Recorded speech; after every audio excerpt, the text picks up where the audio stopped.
வணக்கம் தோழர்களே. நான் பி.கே. நாம் தொடர்ந்து சர்வதேச அரசியல்கள் நிகழ்வுகளை பற்றி ஆய்வு செய்து பேசி வருகிறோம். அந்த வகையில் இன்று நம்மோடு தோழர் செந்தில் அவர்கள் இணைந்திருக்கிறார். பாலஸ்தீன் போர் துவங்கி இன்றோடு 342 நாட்கள் ஆகிறது. இந்நிலையில் பல சர்வதேச நிகழ்வுகள் கடந்த 2 நாட்களில் வெவ்வேறு மாற்றங்கள் நடந்துள்ளன. வெவ்வேறு சிறு சிறு மிக முக்கியமான நிகழ்வுகள் கவனிக்கப்படாமல் நடந்துள்ளன. அதை பற்றி எல்லாம் நாம் இன்று பேசவிருக்கிறோம். நம்மோடு தோழர் செந்தில் அவர்கள் இணைந்திருக்கிறார். வணக்கம் செந்தில் தோழர். வணக்கம் தோழர். தோழர், மிக முக்கியமான இந்த இதுல நான் ஒரு விஷயத்த கேட்க நினைக்கிறேன். முதல்ல உங்களுக்கு தெரியும், அமெரிக்காவுடைய ஐநாவுடைய ரெப்ரசன்ட் பண்ணக்கூடிய லிண்டா அவங்கள்ட்ட ஒரு கேள்வி கேட்கிறாங்க. ஒரு நேற்று அல்லது முந்தா நாள் நினைக்கிறேன். பலஸ்தீன் அப்படின்ற நாட்டை பல நாடுகள் அங்கீகாரம் பண்ணிருச்சு. இது நாளுக்கு நாள் இந்த அங்கீகாரத்தோடைய நாடுகளுடைய எண்ணிக்கை கூட்டிட்டே வருது.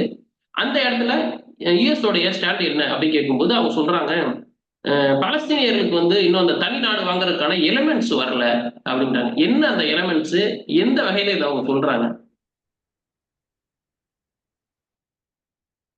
இது எப்படின்னா, நீங்க மூன்றாம் உலக நாடுகளை, முதல் உலக நாடுகள், அதாவது காலனியத்துவ நாடுகள் பார்க்கிற விதங்கிறது கடந்த இந்த இந்த ஏகாதிபத்திய காலகட்டங்கள் முழுக்க, காலனியத்துவம், ஏகாதிபத்தியம், இந்த காலகட்டங்கள் முழுக்க அவங்க பார்க்கிற பார்வைங்கிறது இன்னைக்கு லிண்டா கிரீன்ஃபீல்ட் பேசுனதுதான். இப்ப இந்த பார்வை தான் அவங்க உலக நாடுகளை, மூன்றாம் உலக நாடுகளை பார்க்கறாங்க. இப்போ இதுல அவங்க சொன்னதுல மிக முக்கியமான விஷயங்கிறது, பாலஸ்தீன்கிற அந்த மக்கள் வாழக்கூடிய அந்த குரூப், பலஸ்தீனியர்கள்ங்கிற குரூப் அப்படிங்கிறாங்க. அந்த குழு, பலஸ்தீனிய குழு அப்படிங்கிறாங்க. இப்ப பாலஸ்தீன்ங்கிறது பலஸ்தீனியங்கிற அந்த அடையாளங்கிறது ஒரு குழுவா அப்படின்னு பாத்தீங்கன்னாக்க, அது ஒரு தேசிய இனம். ஆனா அந்த தேசிய இனங்கிற அந்த அங்கீகாரத்தை கொடுக்கறதுக்கு மறுக்கிறதுங்கிறது தான் மேற்கத்திய ஏகாதிபத்தியங்கிறது. இந்த மேற்கத்திய ஏகாதிபத்தியம் தொடர்ந்து காலாகாலமா எல்லா விடுதலை போராட்டங்களையும் என்ன காரணம் கொண்டு நிராகரிச்சாங்க? அவங்களுடைய நியாயமான கோரிக்கைகளை, அரசியல் விடுதலைக்கான கோரிக்கை எந்த காரணத்தை கொண்டு நிராகரிச்சாங்கன்னா, இந்த காரணம் தான். இந்த காரணத்தை பிரதானமா வச்சுதான் ஒவ்வொரு தேசிய இன விடுதலையையும் மறுத்துக்கிட்டு வந்திருக்கிறாங்க. இப்போ இது காலனியத்துவ காலகட்டத்துல இவங்கெல்லாம் இன்னும் முதிர்ச்சி அடையாதவர்கள், அரசியல் ரீதியான ஜனநாயக அமைப்பு முறைக்குள்ள செயல்படக்கூடிய தகுதி இல்லாதவர்கள் அப்படின்னு சொல்லிட்டு காலனிய காலகட்டத்துல எல்லாருக்கும் ப்ரீச் பண்றதுக்காக வச்சிருந்த லீக் ஆஃப் நேஷனுடைய ஒரு மிக முக்கியமான திட்டம்ங்கிறது மேண்டட்டரி சிஸ்டம் அப்படின்னு சொல்லுவாங்க. இப்போ மேண்டட்டரி சிஸ்டம்னா என்ன அர்த்தம்? நம்ம இதை பத்தி ஏற்கனவே பேசியிருந்தோம். பலஸ்தீன்ங்கிறது ஒரு மேண்டட்டரி பிரதேசமா பிரித்தானிய ஏகாதிபத்தியம் டிக்ளேர் பண்ணியிருந்தது அப்படிங்கிறத பத்தி பேசும்போதே இந்த விஷயத்த சொல்லியிருந்தோம். அதனுடைய அர்த்தங்கிறது இந்த மக்கள் குழு அவங்களுக்கான நாட்டை ஆட்சி செலுத்துறதுக்கான தகுதியென்ன அடையல அப்படிங்கிறது தான். அதற்கு அவங்களுக்கு இந்த அரசியல் புரிதலை ஏற்படுத்துறது, கட்டுமானத்தை உருவாக்குறது, தங்களை நிர்வகிக்கக்கூடிய அரசியல் கட்டமைப்புகளை உருவாக்குறது, அதற்கு பழக்கப்படுத்துறது, அந்த மக்களை பழக்கப்படுத்துறது அப்படிங்கிறத தான் இந்த மேண்டட்டரிக்குள்ள வச்சிருந்தாங்க. மேண்டட்டரி பாலிசிக்குள்ள வச்சிருந்தாங்க, மேண்டட்டரி சிஸ்டம்குள்ள வச்சிருந்தாங்க. இப்போ இந்த மேண்டட்டரி சிஸ்டம் யாருடைய மேற்பார்வையில இருக்கும் அப்படின்னா, இதுக்கு ஒரு மேற்பார்வையாளர் வச்சிருப்பாங்க. அது பிரித்தானிய ஏகாதிபத்தியம் அந்த மேண்டட்டரி பாலஸ்தீன் பகுதியை அரசியோட கட்டுப்பாட்டுல வச்சிருந்தது. அரசி இந்த பாலஸ்தீனத்தை மேற்பார்வை பண்ணக்கூடிய நபரா நியமிக்கப்பட்டிருந்தாங்க. அவங்களுக்கு கீழே ஜைனிஸ்ட் மூவ்மெண்ட் இந்த மக்களுக்கான அரசியல் புரிதலை ஏற்படுத்துறதுக்கான ஒரு குழுவா செட்டில் செய்யப்பட்டிருந்தது பாலஸ்தீனத்துல. இப்ப இந்த மேண்டட்டரி சிஸ்டம்ங்கிறது 100 ஆண்டுகளுக்கு முன்னாடி எப்படி அங்க நிலை பெற்று இருந்ததோ, அந்த நிலையிலிருந்து அந்த மக்கள் இன்னும் முதிர்ச்சி அடையல, அரசியல் ரீதியான முதிர்ச்சி அடையல அப்படிங்கிறத சொன்னதுதான் லிண்டா கிரீன்ஃபீல்டோடைய இந்த கருத்து. இப்ப இந்த கருத்துக்கு பின்னணி என்ன இருக்கு அப்படின்னு நீங்க பாத்தீங்கன்னா, ஆழமா பாத்தீங்கன்னா, அவங்களுடைய ரேசிசம் தான் இருக்கு. இப்போ அவங்க எப்படி மேற்கத்திய நாடுகள் வந்து எப்படி 3ஆம் உலக நாடுகளையும், மற்ற நாடுகளையும் வந்து எப்படி பார்க்குறாங்க, அந்த மக்கள வந்து எப்படி பார்க்குறாங்க, எவ்வளோ கீழ்த்தரமா பார்க்குறாங்க அப்படிங்கிறதுக்கான அடையாளம் தான் இன்னைக்கு லிண்டா சொன்னது. அப்போ இவங்க என்ன சொல்லியிருக்கிறாங்கன்னா, பலஸ்தீனியா குழுங்கிறது தங்களுக்கான ஆட்சிய தாங்களே நிர்வகிக்கக்கூடிய தகுதிய இன்னும் அடையல அப்படிங்கிறத சொல்லியிருக்கிறாங்க. இப்ப தகுதி அடையாத ஒரு நாடா பலஸ்தீனங்கிறது அங்கீகாரம் பெற்றிருக்கா? மற்ற நாடுகள் எல்லாமே அங்கீகரிச்சிருக்கு. ஏன் வந்து இவங்க அங்கீகரிக்கலன்னா, இவங்களுக்கு இருக்கிற மனநிலை. இப்ப இவங்க வந்து என்ன சொல்றாங்கன்னா, மற்றவர்கள் இவங்கள தவிர, அதுவும் குறிப்பா வெள்ளையர்கள தவிர, உலகத்துல மற்ற நிறத்தவர்கள், மற்ற இனத்தவர்கள், மற்ற அ மத அடிப்படை அ நம்பிக்கை கொண்டவர்கள், தங்களுக்கான ஆட்சியை செலுத்தக்கூடிய தகுதிய இன்னும் அடையல. அவங்கலாம் வந்து அன்சிவிலைஸ்டு பர்பேரியன் சொசைட்டி அப்படிங்கிறது தான் வந்து அவங்க இதுல தெளிவுபடுத்துறாங்க. இது இவங்க மட்டும் தான் தெளிவுபடுத்துறாங்கன்னு நீங்க பார்த்தீங்கன்னா, இதுக்கு முன்னாடி அ கடந்த ஆண்டுல யூரோப்பியன் அதாவது யூரோப்பியன் கமிஷனுடைய ஃபாரின் பாலிசி சீஃபா இருந்த ஜோசப் பெரால் வந்து ஆப்பிரிக்கன் கான்டினென்ட்டினுடைய நாடுகள பத்தி பேசும்போது, குறிப்பா வந்து நைஜர பத்தி பேசும்போது, அவரு ஒரு கருத்த சொல்லியிருந்தார். நைஜர் தான் நெனைக்கிறேன். அப்போ ஒரு கருத்த சொல்லியிருந்தாரு. அதற்கு கடுமையான எதிர்ப்புகள் கிளம்புனுச்சு. காம்பியாவுடைய அமைச்சர்ன்னு நெனைக்கிறேன். காம்பியாவோட அமைச்சர் வந்து அதற்கு மறுப்பு தெரிவிச்சு பேசியிருந்தாரு. பொரெல் வந்து ஒரு ரேசிஸ்ட் அப்படின்னு சொல்லிட்டு பேசியிருந்தாரு. அவரு வந்து இன்னும் வந்து சிவிலைஸ் ஆகாம இருக்கிறார் அப்படின்னு அந்த அமைச்சர் வந்து சரியான பதிலடி குடுத்திருந்தார். போரெல் என்ன சொல்லியிருந்தாருன்னா, ஆப்பிரிக்கன் கான்டினென்ட்ங்கிறது இன்னும் அ ஜங்கிள் அப்படின்னு சொல்லியிருந்தாரு. உருவகப்படுத்தியிருந்தாரு. அது வந்து காடு.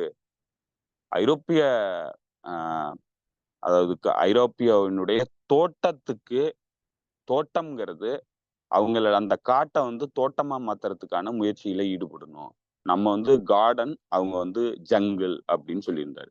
இப்ப இந்த ஜங்கிள்ங்கிறது, காடுங்கிறது கரடுமுரடானது. அதுவா வளரக்கூடியது. எந்த நெறிப்படுத்தலும் இல்லாதது.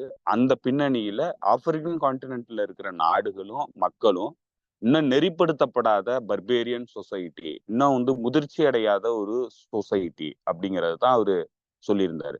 ஐரோப்பிய ஒன்றிய நாடுகள் முழுமையா முதிர்ச்சி அடைந்த நெறிப்படுத்தப்பட்ட தோட்டங்கள் அப்படிங்கிறத சொல்லியிருந்தார். இப்ப இந்த இந்த ரேசிஸ்ட் கமெண்ட்டுக்கு கடுமையான எதிர்ப்பு கிளம்புனுச்சு. ஐரோப்பிய ஒன்றிய அதாவது குறிப்பா ஆப்பிரிக்கன் நாடுகள்ல இருந்து வந்து கடுமையான எதிர்ப்பு கிளம்புனுச்சு. அப்புறம் அவரு அத மாத்தி பேச வேண்டிய நிலைக்கு தள்ளப்பட்டாரு. அப்பாலஜைஸ் பண்ணல.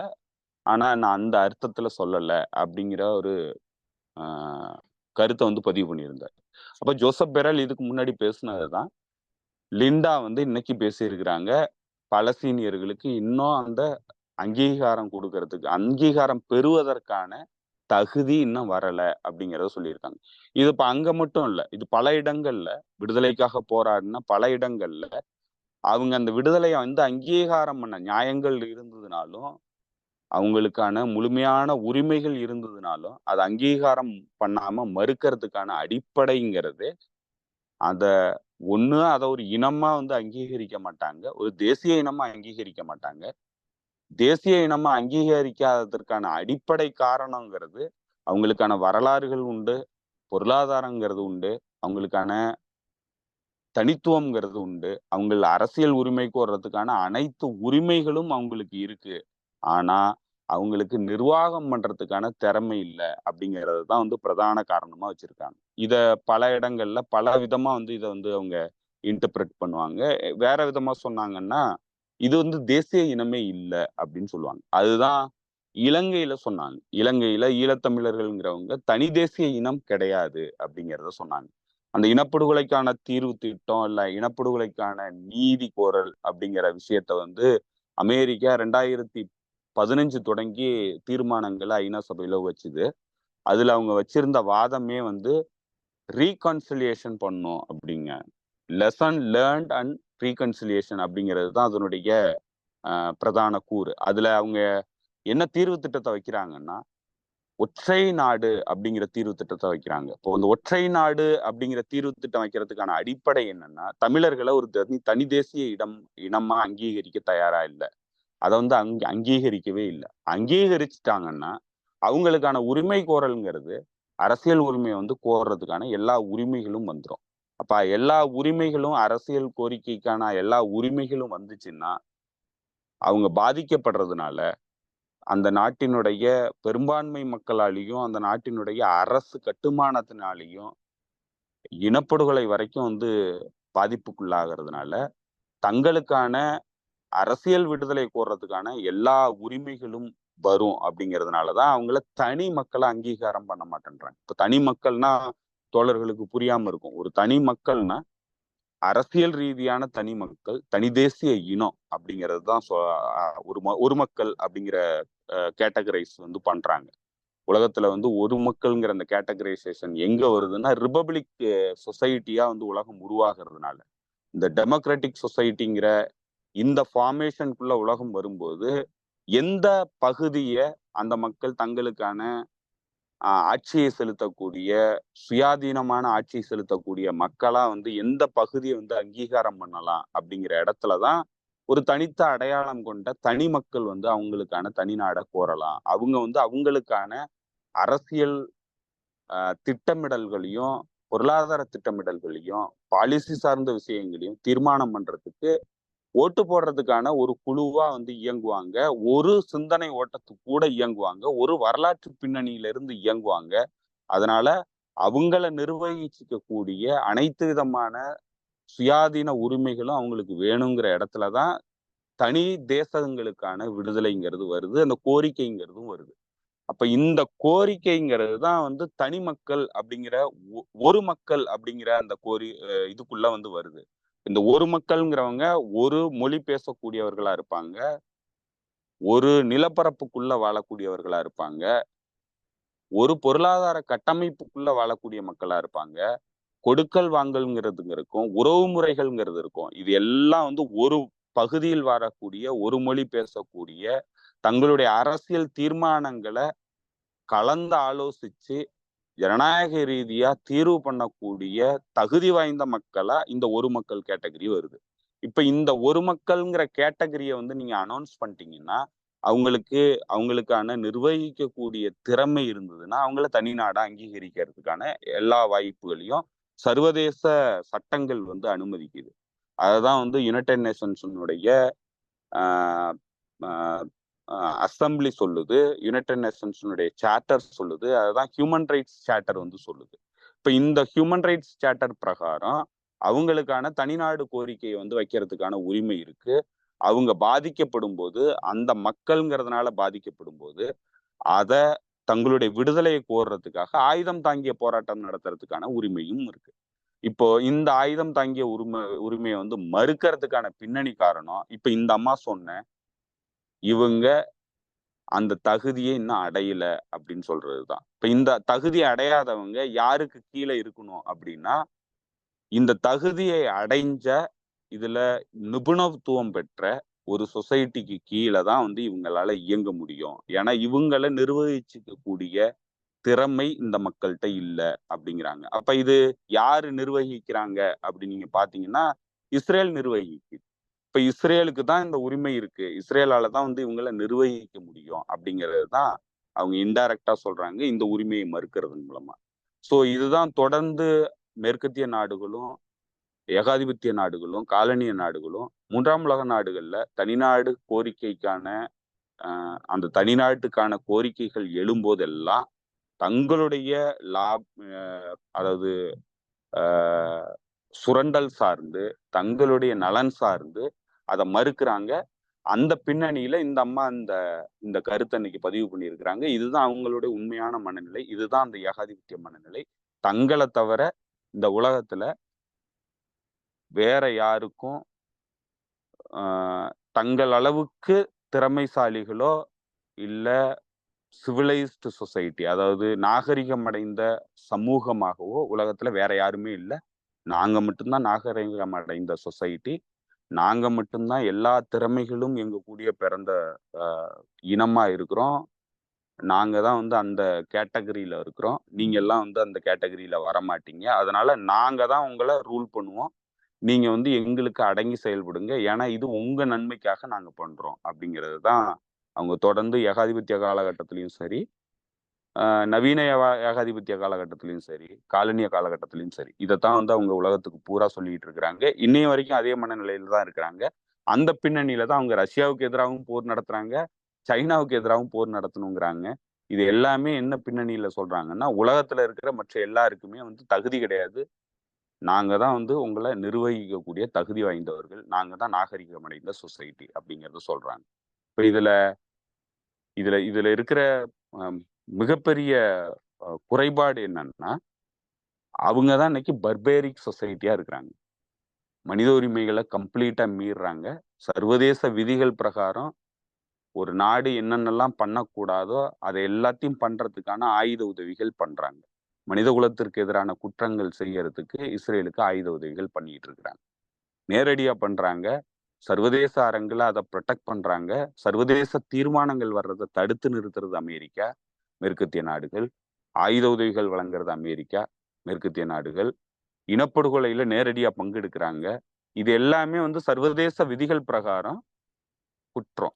இதெல்லாம் வந்து யார் பண்ணுவான்னா, பர்பேரியன் சொசைட்டி தான் இந்த மாதிரியான அ அதாவது இந்த இந்த கார்னேஜான ஒரு விஷயத்த வந்து பண்ணும். சேவேஜான ஒரு விஷயத்த பண்ணும். ஆனா, இன்னைக்கு அவங்க அத பண்ணிக்கிட்டு இருக்கிற அவங்க தான் உலகத்துக்கு பாடம் சொல்றாங்க. உங்களுக்கெல்லாம் வந்து உங்கள நிர்வகிக்கக்கூடிய நாகரிக வளர்ச்சிய வந்து நீங்க இன்னும் அடையல. நீங்க இன்னும் நாகரிகம் அடைந்த சமூகமா மாறல. நாங்க தான் நாகரிகம் அடைஞ்சிருக்கோம்னு சொல்றாங்க. நாகரிகம் அடைந்த சமூகம் தான் மனித குலத்திற்கு எதிரான எல்லா விதமான குற்றங்களையும் இன்னைக்கு பண்ணிக்கிட்டு இருக்கிறாங்க. இது கம்ப்ளீட் ஹிப்போக்ரிசி. அவங்களுடைய உண்மையான நிலையும், அவங்க உருவகப்படுத்தி வச்சிருக்கிற இமேஜினரி நிலையும் வெவ்வேறானது. 2ம் எதிர் துருவமானது. ஒண்ணு வந்து அ நாகரிகம் அடைந்த சொசைட்டின்னு சொல்லிட்டு, நாகரிகமே இல்லாத பர்பேரியன் சொசைட்டியா வந்து இயங்குறதுங்கிறது, மேற்கத்திய நாடுகளும், அமெரிக்காவும், லிண்டா போன்ற நபர்களும் தான் இன்னைக்கு இயங்குறாங்களே தவிர, பாலஸ்தீனியர்கள் 100 ஆண்டுகளுக்கு மேல தங்கள நிர்வகிக்கக்கூடிய அனைத்து தகுதிகளும் வாய்ந்த மக்களா தான் இருந்திருக்கிறாங்க. அவங்க அதற்கான முழுமையான உரிமை உள்ளவர்களா இருந்திருக்கிறாங்க. இன்னைக்கு அத களத்திலயும் வந்து அவங்க செயல்படுத்தி காட்டுறாங்க. இவ்வளவு ஆயுத வலு பெற்ற இவங்களால அந்த மக்களினுடைய அந்த அந்த உண்மையான போராட்டத்த வந்து ஒழிக்க முடியல, அழிக்க முடியல. அவங்க எதிர்த்து நிக்கிறாங்க. அதற்காக அந்த மக்களையே அழிக்கிறாங்க, குழந்தைகள அழிக்கிறாங்க, பெண்கள அழிக்கிறாங்க. அதன் மூலமா அந்த மக்களினுடைய அந்த கோரிக்கைய அழிச்சிடலான்னு நினைக்கிறாங்க. இது பல்வேறு இடங்கள்ல இதுல வந்து பாசிட்டிவான ரிசல்ட் அடைஞ்சிருக்கிறாங்க. அதே பின்னணியில இன்னைக்கு பாலஸ்தீனத்திலயும் அந்த அந்த ஃபார்முலா வந்து அப்ளை பண்றாங்க. ஈழத்துல இததான் வந்து பண்ணாங்க. ரொஹிங்கியால இததான் பண்ணாங்க. பல இடங்கள்ல உலகம் முழுக்க இந்த இந்த இந்த இந்த கா இந்த சேவேஜரி நடவடிக்கைங்கிறது தொடர்ந்து நடந்துகிட்டு தான் இருக்கு. இது ஒரு கம்ப்ளீட் சிவிலைசேஷனல் சொசைட்டிங்கிறத இவங்க வேணா சொல்லிக்கலாமே தவிர, உலக மக்கள் பல்வேறு சிவிலைசேஷனல் சொசைட்டிஸ் வந்து இங்க இருக்கு. நூற்றாண்டுகளா, ஆயிரக்கணக்கான ஆண்டுகளா சிவிலைஸ்ட் அடைஞ்ச சொசைட்டிகள் இந்த உலகத்துல இருக்கு. ஆனா, எந்தவித சிவிலைசேஷனும் இல்லாத ஒரு பர்பேரிக் சொசைட்டியா இருந்து கடந்த 200, 300 ஆண்டுகள்ல தங்களுக்கு கிடைச்ச இந்த இந்த வாய்ப்புகள பயன்படுத்தி, தங்களுடைய இந்த டெக்னாலஜிக்கல் வளர்ச்சிய பயன்படுத்தி, உலகத்த பூரா வந்து அ சுரண்டிட்டு போன இவிங்க வந்து இன்னைக்கு உலகத்துக்கே பாடம் எடுக்குறாங்க. நாங்க தான் சிவிலைஸ்டு சொசைட்டி. நீங்க எல்லாம் வந்து பர்பேரிக் சொசைட்டி அப்டின்ட்டு. ஸோ இது எல்லா இடங்கள்லயும் இவங்க பண்றாங்க. இவங்களுடைய மனநிலை என்னங்கிறத தெளிவுபடுத்துற ஒரு சம்பவம் தான் இந்த அம்மா இன்னைக்கு பேசுனது. அதுதான் உங்களுடைய மனநிலை. ஓகே, ஓகே தோழர்.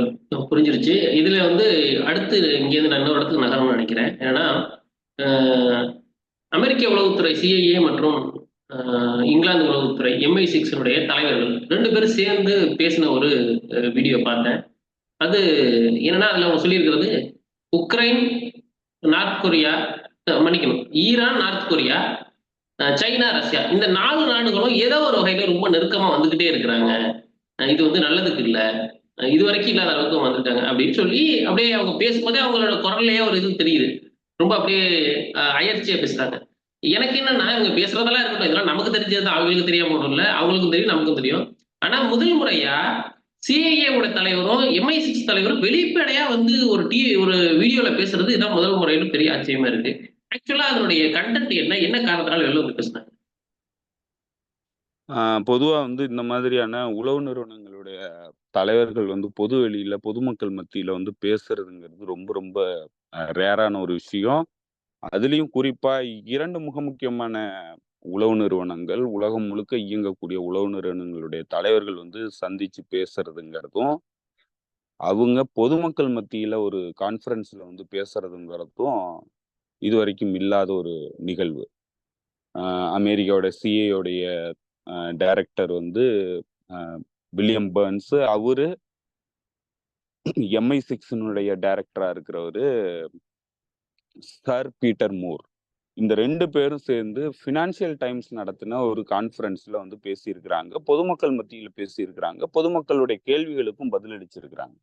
ஸோ இதுல அவங்க பல்வேறு விஷயங்கள பேசியிருக்கிறாங்க. ஆனா அதுல அதனுடைய முக்கியமான எஜெண்டாவ பத்தி அவங்க அ வெளிப்படையா பேசியிருக்கிறாங்க. அதனுடைய நோக்கத்த பத்தியும் வந்து அவங்க வெளிப்படையா பேசியிருக்காங்க. இந்த நிகழ்வுக்கான பின்னணி நோக்கம் என்னங்கிறத பத்தி. அத பத்தி பேசும்போது அவங்க என்ன சொல்றாங்கன்னா, யுக்ரைன் இந்த குர்ஸ்க் இன்வேஷன் மூலமா வந்து ஒரு மிகப்பெரிய டாக்டிக்கல் வெற்றிய பெற்றிருக்கு அப்படின்னு வில்லியம் பர்ன்ஸ் சொல்றாரு. இப்ப இந்த டாக்டிக்கல் வெற்றிங்கிறது களத்துல வந்து உண்மை இல்ல. களத்துல வந்து கடுமையான தோல்விகள சந்திச்சுக்கிட்டு இருக்கு யுக்ரைன். யுக்ரைன்ங்கிறது இந்த கூர்ஸ்க் இன்வேஷன் மூலமா மிகப்பெரிய சிக்கல்ல தான் மாட்டியிருக்கு. அவங்களுடைய ஃப்ரண்ட் லைனு டான்பாஸ் பகுதியில இருக்கிற ஃப்ரண்ட் லைனுங்கிறது கடந்த 2 வாரங்களா கடுமையான பின்னடைவுகள சந்திச்சுக்கிட்டு இருக்கு. அந்த பொக்ராஸ்க்ங்கிற அந்த பகுதி முக்கியமான சிட்டி. அது வந்து டான்பாஸ்ல இருக்கிற மிக முக்கியமான சிட்டி. கனெக்டிவிட்டி உள்ள ஒரு மிக முக்கியமான சிட்டி. அவங்களுடைய லாஜிஸ்டிக்ஸ்ங்கிறது அந்த பகுதிய வந்து புடிச்சுட்டாங்கன்னாக்க, கம்ப்ளீட்டா டான்பாஸ் பகுதியினுடைய போர் வந்து கிட்டத்தட்ட முடிவுக்கு வந்துரும். அந்த அளவுக்கு மோசமான ஒரு நிலையில அந்த சிட்டியை நோக்கி நகர்ந்துகிட்டு இருக்கு ரஷ்ய துருப்புகள். இப்ப இந்த இடத்துல இவங்க என்ன சொல்றாங்கன்னா, கூர்ஸ்க் இன்வேஷன்ங்கிறது ஒரு டாக்டிக்கல் வெற்றி அப்படின்னு வில்லியம் பர்ன்ஸ் சொல்றாரு. அவரு மேலும் சொல்லும்போது, இது பல்வேறு விஷயங்கள தெளிவுபடுத்தியிருக்கு. ஒண்ணு வந்து யுக்ரைனுடைய படைத்துருப்புகளுடைய மோரல அ இது பண்ணியிருக்குது. தோழர் கேக்குதுங்களா? அப்புறம் கேட்குது. நீங்க பேசுங்க இல்ல. கன்டின்யூ பேசுங்க. ஆ மோரல வந்து பூஸ்ட் பண்ணியிருக்கு. யுக்ரைன் துருப்புகளினுடைய மோரல வந்து பூஸ்ட் பண்ணியிருக்குங்கிறாரு. அது வந்து உண்மையா இருக்கலாம். அது வந்து ஒரு டெம்பரரி பூஸ்ட் தான். அது நிரந்தரமான பூஸ்ட் கிடையாது. அதே மாதிரி இந்த நேரேட்டிவ மாத்திருக்கு அப்படிங்கிறாங்க. இந்த போரினுடைய நேரேட்டிவ மாத்திருக்கு. அதுல ரஷ்யா வந்து எவ்வளவு வீக்கா இருக்குங்கிறத தெளிவுபடுத்தியிருக்கு. புத்தினுடைய அரசாங்கம் எவ்வளவு வீக்கா இருக்குங்கிறத தெளிவுபடுத்தியிருக்கு அப்படிங்கிறாங்க. இப்போ இந்த போரினுடைய மையமே வந்து இதுதான். இப்ப இந்த போரினுடைய மையம் என்னன்னா, ரஷ்யாவ தாக்கி ரஷ்யாவுடைய பவர வந்து குறைக்கிறதன் மூலமா, மிலிட்டரி பவர குறைக்கிறதன் மூலமா பாதிப்புகளை ஏற்படுத்தி, ரஷ்ய மக்கள் புத்தினுக்கு எதிரா திரும்பணுங்கிறது தான் இந்த போரினுடைய அடிப்படை. இப்போ அத பண்றதுக்கு தான் கூர்ஸ்க் இன்வேஷன் வந்து அவங்க பண்ணியிருக்கிறாங்க. அது வந்து ரஷ்ய மக்கள் மத்தியில ஒரு அதிருப்தி ஏற்படுத்தும் புத்தினுக்கு எதிரா அப்படிங்கிறது தான் அவங்களுடைய பிரதான நோக்கம். அப்போ புத்தின் வந்து ஒரு வீக்கான தலைவர். தங்களுடைய பகுதியையே வந்து இன்வேட் பண்றதுக்கு விட்டுட்டாரு. அதனால இவரு வந்து சரியான தலைவர் இல்லன்னு சொல்லி ரஷ்ய மக்கள் நெனப்பாங்கங்கிறது தான் இவங்களுடைய திட்டம்.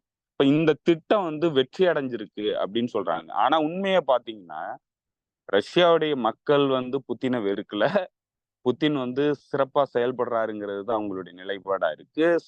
சில அ அதாவது எதிர்ப்புகள் வந்து வருது, யோசிக்கிறாங்க. இது வந்து அவாய்ட் பண்ணியிருக்க முடியும். இத வந்து நம்ம பொறுமையா வந்து இந்த போர நடத்தக்கூடாது. ரொம்ப டிசிசிவா வந்து நடத்தணும். வேகமா நடத்தி முடிக்கணும் இந்த போர. அப்படிங்கிறது பலருடைய கருத்தா இருக்குது ரஷ்ய தரப்புல. ரஷ்ய எலைட் வந்து அததான் விரும்புறாங்க. ஆனா, புட்டின் வந்து ரொம்ப நிதானமா வந்து இந்த காய் நகர்த்தல்கள பண்றாரு. ரொம்ப நிதானமா வந்து போர நடத்துறாரு. அதுக்கு பல்வேறு காரணங்கள் இருக்கிறதா சொல்றாங்க. ஒண்ணு வந்து அவங்களுடைய படைத்துருப்புகள் பெரிய அளவுக்கு பாதிப்புக்குள்ளாகக் கூடாதுங்கிறதுல கவனமா இருக்கிறாரு அப்படிங்கிறத சொல்றாங்க. அதே நேரத்துல அவருடைய ஸ்டேட்டட் அப்ஜெக்டிவ், இந்த போரை பொறுத்தளவுல அவர் ஸ்டேட்டட் அப்ஜெக்டிவா வந்து வச்சிருந்ததுங்கிறது டீநாசிபிகேஷன், டீமிலிட்டரைசேஷன் அப்படிங்கிறது தான் பிரதான நோக்கமா வச்சிருந்தாரு. கிட்டத்தட்ட அதை தான் இன்னைக்கு செயல்பாட்டுக்கு கொண்டு வந்துகிட்டு இருக்கிறாரு. பெருமளவுக்கு யுக்ரைனிய படைத்துருப்புகள் 7 லட்சம் பேர் இறந்திருக்கிறதா வந்து கணக்கு சொல்றாங்க. 7 லட்சம் பேர் யுக்ரைனிய தரப்பு வந்து இறந்திருக்கிறாங்க இந்த போரை பொறுத்தளவுல. அதே மாதிரி இதை பொறுத்தளவுல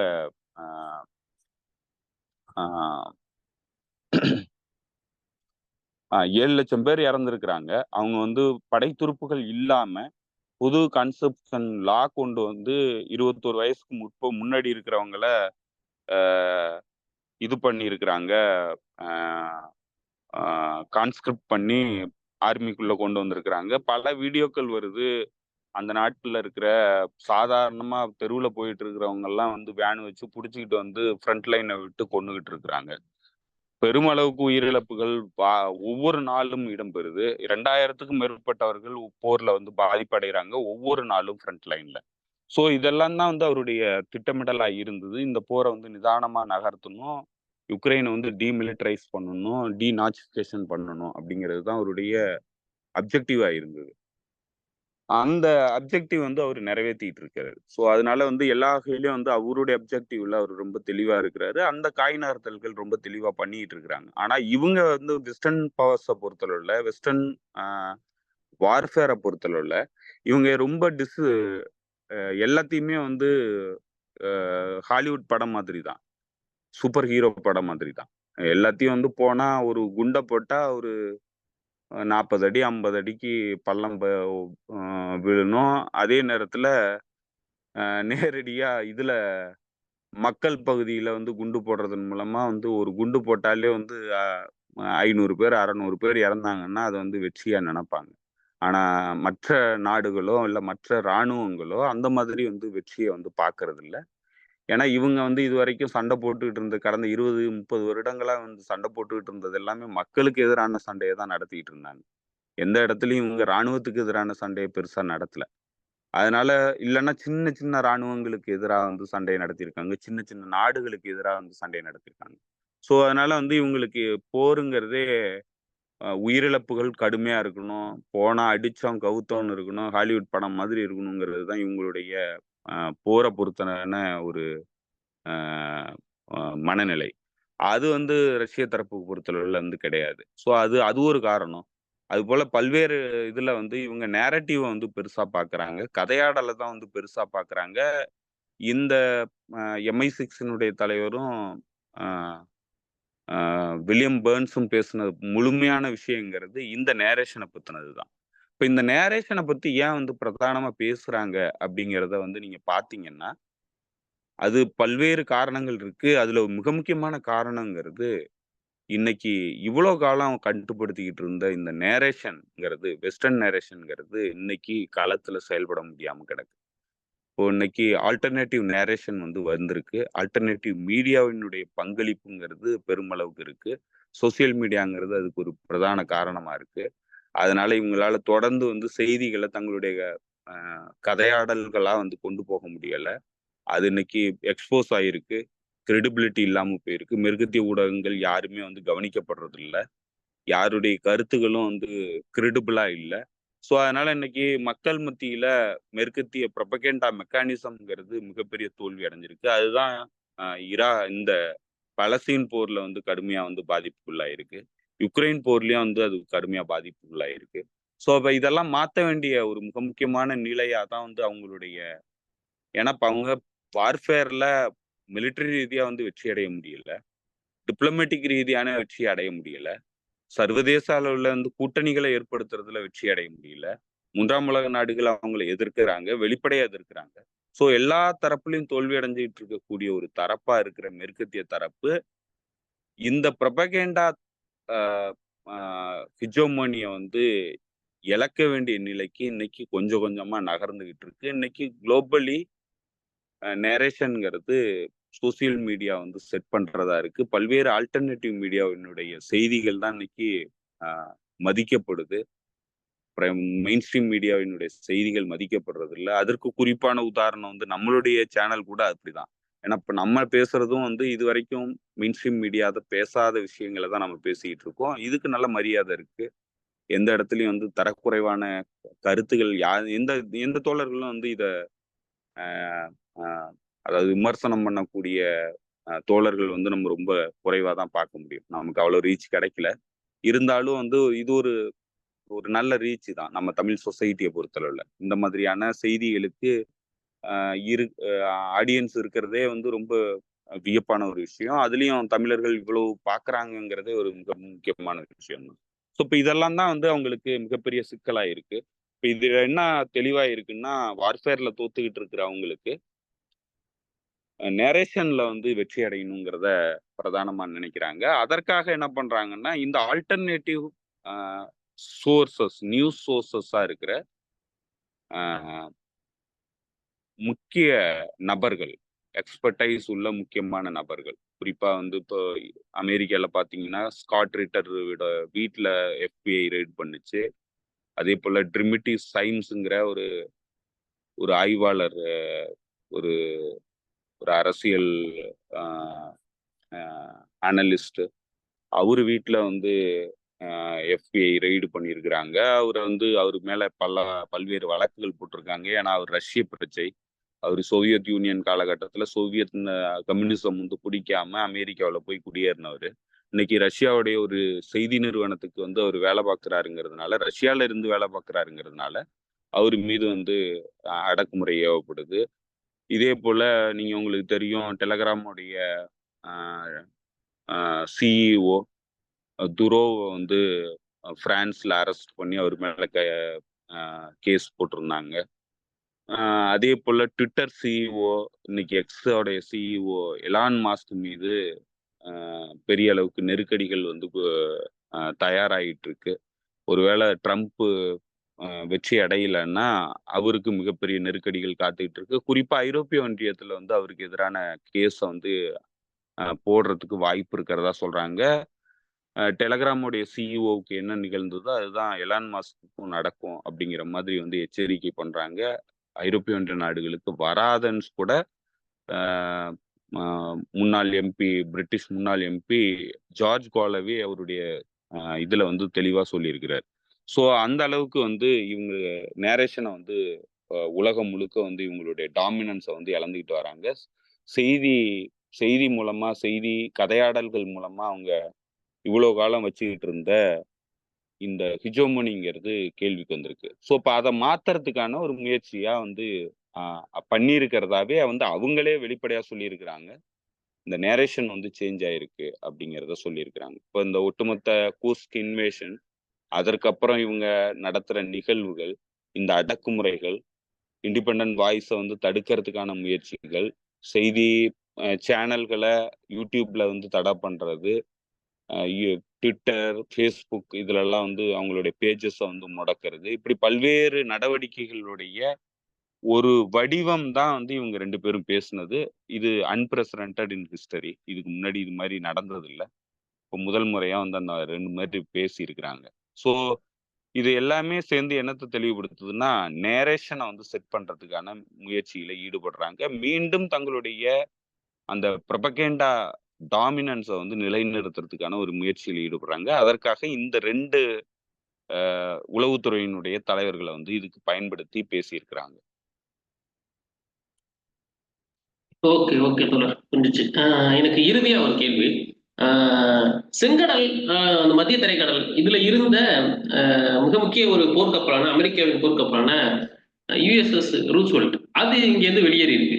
இது மிக முக்கியமான ஒண்ணு. நம்ம போன தடவை பேசும்போது சொன்னோமா, நான் சொன்னா இல்லையான்றது எனக்கு ஞாபகம் இல்லை. ஆனா வந்து ஒரு 4 நாளைக்கு இப்படியே தகவல் வந்துருந்துச்சு. என்னன்னா, அதாவது வெள்ளை மாளிகை அதிகாரிகள் வந்து இவங்களுக்கு கூப்பிட்டு சொல்லிட்டாங்க, இஸ்ரேல் தரப்புக்கு, ரொம்ப நாள் எங்களுடைய கப்பலை இங்கேயே நாங்க வைக்க முடியாது, போர்க்கப்பலை இங்க நிப்பாட்டி இருக்க முடியாது அப்படின்னு சொன்னாங்க. அதுக்கு சொல்லி முடிச்சு கொஞ்ச நாள்லயே வந்து அதே போல அவங்க இங்கிருந்து கிளம்பிட்டதா சொல்றாங்க. இதை எப்படி பாக்குறது? என்ன காரணமா இருக்கும்னு நினைக்கிறீங்க? தெரியல தோழர். இது வந்து ஏன்னா அமெரிக்காவினுடைய பிரதிநிதி, லெபனானுக்கான பிரதிநிதி ஹோஸ்டின் நினைக்கிறேன் ஒரு பேரு. அவரு வந்து சொன்னதா வந்து ஒரு தகவல் அல் மைதீன் இன்னைக்கு வெளியிட்டு இருக்கிறாங்க. என்ன சொல்லியிருக்கிறாங்கன்னா, இது இஸ்ரேலினுடைய ஒரு செய்தி நிறுவனம் வெளியிட்ட செய்தியா சொல்றாங்க. என்ன சொல்றாங்கன்னா, வடக்கு இஸ்ரேல்ல வந்து போருக்கு போயிட வேணாம். போனீங்கன்னா மிகப்பெரிய பாதிப்புகளை ஏற்படுத்துவீங்க. அது மிகப்பெரிய அ பாதிப்புகள இஸ்ரேலுக்கு ஏற்படுத்தும். ஸோ, அதனால அந்த முயற்சிங்கிறது ஒரு தவறான முயற்சி. அதுல ஈடுபடக்கூடாதுங்கிறத வார்ன் பண்ணியிருக்கிறதா சொல்றாங்க, இஸ்ரேல் தரப்பு. ஸோ, இது அவர் சொன்னதா சொல்லி சொல்லி தகவல் வந்திருக்கு. ஆ அதே நேரத்துல போன வாரத்துல நம்ம போன முறை பேசும்போது கூட சொல்லியிருந்தோம். சென்ட்காமினுடைய தலைவரு அ குரில்லா இதுக்கு வந்திருந்தாரு. அ ஐடிஎஃப்பினுடைய அ சீஃப் இன் கமாண்டா இருக்கிற சீஃப் ஆஃப் ஸ்டாஃப் சந்திச்சு பேசியிருந்தாரு. பல்வேறு நிலைகள் அவங்களுடைய ராணுவ நிலைகள வந்து ஆய்வு பண்ணியிருந்தாரு. அடுத்த கட்டமான போருக்கான கிரீன் சிக்னல் கிடைச்சிட்டதா தான் வந்து பல்வேறு தரப்புல இருந்தும் செய்திகள் வந்துகிட்டு இருக்கு. ஆனா அந்த நேரத்துல ரூஸ்வெல்ட் வெளியேறுதுன்னா 2 காரணங்கள் இருக்கலாம். ஒண்ணு, ஏற்கனவே நமக்கு தெரியும். இந்த நேவல் டாமினன்ஸ்ங்கிறது இன்னைக்கு மிகப்பெரிய சிக்கலுக்கு வந்திருக்கு. இந்த மாதிரியான விமானம் தாங்கி கப்பல்களுடைய நிலை வந்து மிகப்பெரிய கேள்விக்கு வந்திருக்கு. அதனுடைய கெப்பாசிட்டி வந்து எந்த அளவுக்கு அதனால தாக்கு பிடிக்க முடியும் இந்த மாதிரியான வார்ஃபேர்க்குள்ள அப்படிங்கிறது இன்னைக்கு மிகப்பெரிய கேள்விக்குரிய விஷயம். அப்படி இருக்கிற நேரத்துல இந்த மாதிரியான விமானம் தாங்கி கப்பல்கள இந்த பகுதியில நிறுத்துறதுங்கிறது ஆபத்தானது. அவங்களுக்கு ஆபத்தானது. ஏன்னா ஒரு கப்பல் விழுந்ததுனாலே கிட்டத்தட்ட ஒட்டுமொத்தமா அமெரிக்காவுடைய அந்த ஹிஜோமனிக் டாமினன்ஸ் நேவல் பவர்ங்கிறது கேள்விக்கு வந்துரும். ஸோ, அதனால அத தவிர்க்க வேண்டிய நிலை இருக்கு. ஏன்னா ஹெஸ்புல்லாங்கிறது மிக ரொம்ப பவர்ஃபுல்லான ஒரு அமைப்பு. அவங்களுக்கு பலமான ஆ அ இது இருக்கு, பலம் இருக்கு. அவங்க எந்த வகையான தாக்குதலையும் நடத்தலாம். ஏற்கனவே 2006 போர்ல இஸ்ரேலினுடைய ஒரு கப்பல வந்து வீழ்த்தின அனுபவம் இருக்கு. ஸோ, அதனால வந்து போர் வந்து உருவானுச்சுன்னா, இந்த மாதிரியான அ அ விமானந்தாங்கி கப்பல்கள் பாதிக்கப்படுறதுக்கான வாய்ப்பு இருக்கு. ஒரு விமானந்தாங்கி கப்பலுக்கு கிட்டத்தட்ட அ 30, 40 போர்க்கப்பல்கள் வந்து பாதுகாப்புக்கு வரணும். ஸோ, இப்ப இத மெயின்டெயின் பண்றதுங்கிறது கிட்டத்தட்ட ஒரு விமானந்தாங்கி கப்பல் வந்துச்சுன்னா, 8000 ஆ வீரர்கள் வந்து அதுல வரவேண்டியிருக்கும். அத மெயின்டெனன்ஸ் பண்றது, அத இயக்குறதுங்கிறது 8000 பேர் வந்து வர்றதா சொல்றாங்க, ஒரு விமானந்தாங்கி கப்பலுக்கு. அப்படின்னா 3 விமானந்தாங்கி கப்பல்கள் ஈஸ்டர்ன் மெடிட்டரேனியன் பகுதிகள்ல நிலைநிறுத்தப்பட்டிருக்கு. அதேபோல செங்கடல் பகுதிகள்ல நிலைநிறுத்தப்பட்டிருக்கு. அமெரிக்காவுக்கு இருக்கிற இயங்கக்கூடிய 3 கப்பல்களுமே வந்து இங்க தான் இருக்கிறதா சொல்றாங்க. இன்னும் சொல்லப்போனா பசிபிக் ஃப்ளீட்ல இன்னைக்கு எந்தவித விமானந்தாங்கி கப்பல்களும் இல்லன்னு சொல்றாங்க. ஸோ எல்லா கப்பல்களும் இந்த பக்கத்துக்கு வந்திருக்கு அப்படின்னா, இதற்கு காரணம் அவங்க எதிர்பார்த்திருந்த ஈரானுடைய தாக்குதல். இப்ப ஈரானுடைய தாக்குதலுக்காக தான் பாதுகாப்புக்காக இந்த கப்பல்கள் உடனடியா அ திருப்பி விடப்பட்டுச்சு. ஆஸ்டின் தான் அந்த உத்தரவு போட்டவரு. இன்னைக்கு வந்து கிட்டத்தட்ட 1 மாசத்துக்கு மேல ஆகுது. 2 மாசம் ஆகப்போகுது. ஆனாலும் தாக்குதல் நடக்கல. அப்போ இதே மாதிரி தொடர்ந்து இந்த பகுதியில நிலைநிறுத்தி வைக்கிறதுங்கிறது பெரிய செலவினங்கள குடுக்கும். அதே நேரத்துல அது மிக மிக ஆபத்தானதும் கூட. இந்த பகுதியில வச்சுக்கிட்டு இருக்கிறதுங்கிறது. ஸோ, அதனால அதெல்லாம் தடுக்க வேண்டிய இடத்துல தான் வந்து இந்த முடிவ வந்து அவங்க எடுத்திருப்பாங்கன்னு நெனைக்கிறேன். ஆ எய்தர் வே ஒண்ணு வந்து இதுக்கு மேல இங்க தாக்கு புடிச்சு நம்ம நின்னோம்னா, நம்மளும் சேர்ந்து அடி வாங்குவோங்கிறது ஒரு காரணமா இருக்கலாம். இன்னொன்னு இஸ்ரேல்ட்ட ஏற்கனவே சொல்லியிருக்கலாம். நீ வந்து போருக்கு போனன்னா, ஹெஸ்புல்லா கிட்ட போனன்னாக்க பெரிய பாதிப்புகள ஏற்படுத்தும். அதனால வந்து இதுக்கு நான் தயாரா இல்லங்கிறத அவங்கள்ட்ட சொல்லியிருக்கலாம். இத ஏத்துக்காத ஒரு நிலை வர்றதுனால, மேபி வந்து அவங்க வெளியேறதுக்கான வாய்ப்பு இருக்கு. அதே மாதிரி இன்னொரு தரப்புல ஏன்னா இவங்க எல்லாத்துக்குமே வந்து இஸ்ரேலுக்கு ஆதரவு குடுக்குற நிலையில தான் இன்னைக்கு இருக்கிறாங்க. அதுதான் அவங்களுக்கு கட்டாயமாவும் இருக்கு. அப்படி ஒரு வேள போர வந்து உருவாக்குறதுக்கோ, இல்ல போர வந்து ஸ்டார்ட் பண்றதுக்கு இஸ்ரேல் தயாரா இருக்குன்னா, இந்த கப்பல் இந்த பகுதியில இருந்ததுன்னா ஆபத்து. ஏன்னா ஹெஸ்புல்லா தாக்குதல்னுச்சுன்னாக்க பாதிப்பு ஏற்படுத்தும். பாதிப்பை ஏற்படுத்திட்டா அது மிகப்பெரிய அவமானமா போகும் அமெரிக்காவுடைய நேவல் ஃபோர்ஸுக்கு. அப்படிங்கிறதுனாலயும் வெளியேறி இருக்கலாம். ஸோ ஏதோ ஒரு காரணம், மிக முக்கியமான ஒரு காரணம். அதனால தான் வந்து இந்த கப்பல் வந்து வெளியேறியிருக்கு. ஏன்னா வந்த கப்பல் உடனடியா வெளியேறியிருக்கு. ஏற்கனவே அவங்க 2 கப்பல்கள் இந்த பகுதியில வந்து இதே மாதிரியான சிக்கல்களுக்கு உள்ளாகி இருக்கிறாங்க. குறிப்பா யமன் அன்சார் அமைப்பை எதிர்த்து தாக்கு பிடிக்க முடியாம 2 கப்பல்கள் வந்துட்டு போயிருக்கிறாங்க. அதுலயும் குறிப்பா அ ஈசனோவர் கப்பல் வந்து அவங்களால தொடர்ந்து இயங்க முடியலன்னு சொல்லி பெரிய நெருக்கடி உருவாகி, அந்த குரூ வந்து அதுக்கு மேல வந்து செயல்பட முடியாதுங்கிற ஒரு நிலை வந்ததுக்கப்புறம், அவங்கள வெளியேத்திட்டு வேற ஒரு கப்பல வந்து அந்த பகுதிக்கு அனுப்பிச்சிருந்தாங்க. ஆப்ரஹாம் லிங்கன் அனுப்பிச்சிருந்தாங்கன்னு நெனைக்கிறேன். ஸோ இது மாதிரி வந்து இவங்க பல்வேறு அ காலங்கள்ல இந்த மாதிரியான சிக்கல்கள எதிர்கொள்றாங்க. இவங்களுடைய கப்பல் படைங்கிறது இந்த மாதிரியான விமானந்தாங்கி கப்பல்கள ஒரு பக்கத்துல நிலைநிறுத்துற அளவுக்கு கெப்பாசிட்டியோட இல்ல. அது இயங்குறதுலயும் மிகப்பெரிய நெருக்கடிகள் இருக்கு. இப்படி பல்வேறு காரணங்கள் இருக்கு. உண்மையா என்ன நடந்திருக்குன்னு தெரியல. ஆனா, பல காரணங்கள் இருக்க போயிருக்கிறதுக்கு. வாய்ப்பு வந்து எதனால உருவானுச்சுங்கிறது நமக்கு தெரியல. ஆனா பல காரணங்கள் இருக்கு. அவங்களால தாக்கு பிடிக்க முடியாது இந்த கப்பல்கள இங்க வச்சுக்கிட்டு. ஓகே, ஓகே தோழர். மேபி இன்னும் ஒரு 2 ஆர் 3 டேஸ்ல இதனுடைய இது தெரியலாம்னு நினைக்கிறேன். இதோட அடுத்த நிகழ்வு எப்படி போகுதுன்னு. மேபி நீங்க சொன்ன மாதிரி போர் தொடங்குறதுக்கான இதா கூட இருக்கலாம். அல்லது வந்து போதும் அப்படின்னு அவங்க இங்கேருந்து ஃப்ரஸ்ட்ரேஷன்லேருந்து வெளியேறினாங்களா அப்படின்றது போக போக தான் தெரியும். உங்க நேரத்துக்கு மிக்க நன்றி சிந்திக் தோழர். நன்றி தோழர். தோழர்களுக்கும் நன்றி. மீண்டும் சந்திப்போம் தோழர்களே. நன்றி, வணக்கம்.